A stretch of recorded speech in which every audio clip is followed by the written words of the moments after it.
We didn't get hugs. We didn't get told I love you. My parents were both alcoholics. It was how they coped with the pain that they went through and that they didn't talk about. And I can look back now after listening to their stories and all the healing that I've done on myself, you know, I can say that my parents did the best they could with what they had, which wasn't a lot. And I, in turn, carried that on with my children. I didn't know how to parent my kids. I didn't know how. I knew I loved them, but I didn't know how to love them. I didn't know how to hug them. I didn't know how to play with them. All I knew was don't touch, don't talk, and don't cry for nothing. And I was very, very rigid in how I parented my kids when they were, my older two, when they were younger.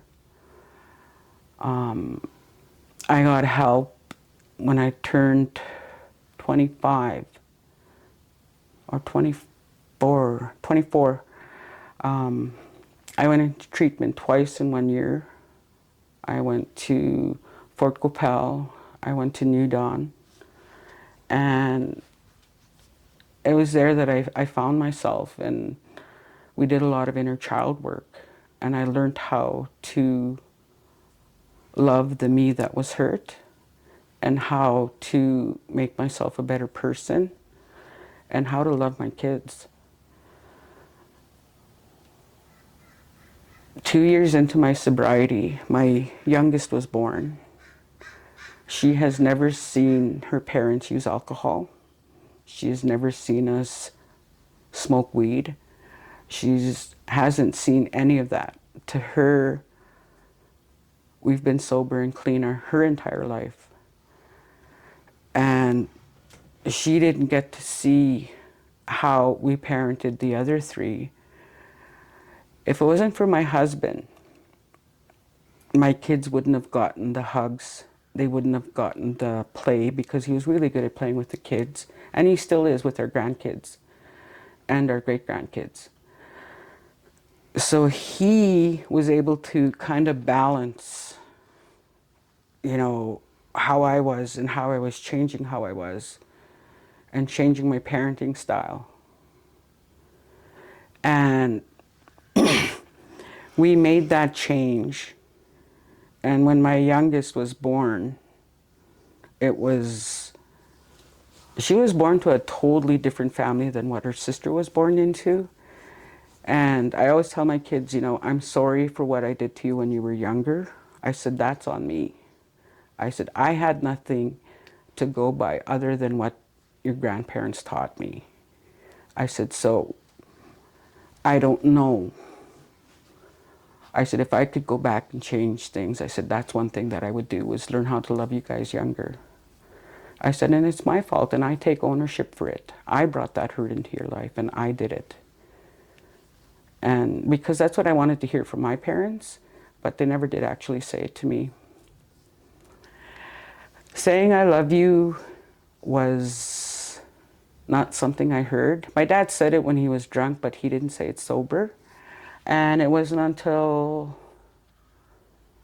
I was 30, my dad told me for the first time in my life that he loved me, sober.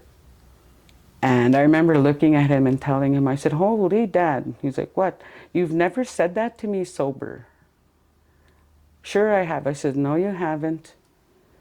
And we both sat there and we smiled at each other. And I said, after this, I said, whether we're saying goodbye or on the phone, I said, you're going to say I love you to me. And I'd always do that, you know, I love you.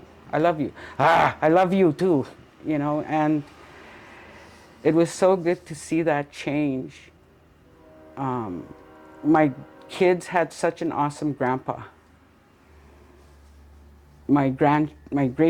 His great-grandchildren had a very awesome great-grandpa, because he totally changed how he interacted with the kids.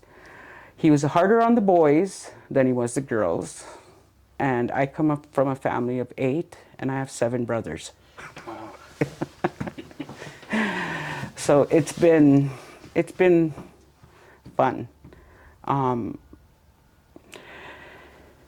when I decided to change my life and look at how to parent my kids, I had to be honest with myself and look at everything. Like all these things that Indigenous people get that have sued the government for, day school, residential school, boarding, the 60s scoop. I qualify for all those because my parents didn't know how to parent us. My grandparents didn't parent my parents well. And my thing for every single person, for every Indigenous person that you meet in your life, doesn't matter if they're a newborn or if they're 99 years old, they have been impacted by residential school systems. And society needs to understand that we weren't raised to be don't talk, don't trust, don't feel. We weren't raised to pray in a church. All of our ceremonies and our beliefs got put to sleep because it was illegal for us to use them.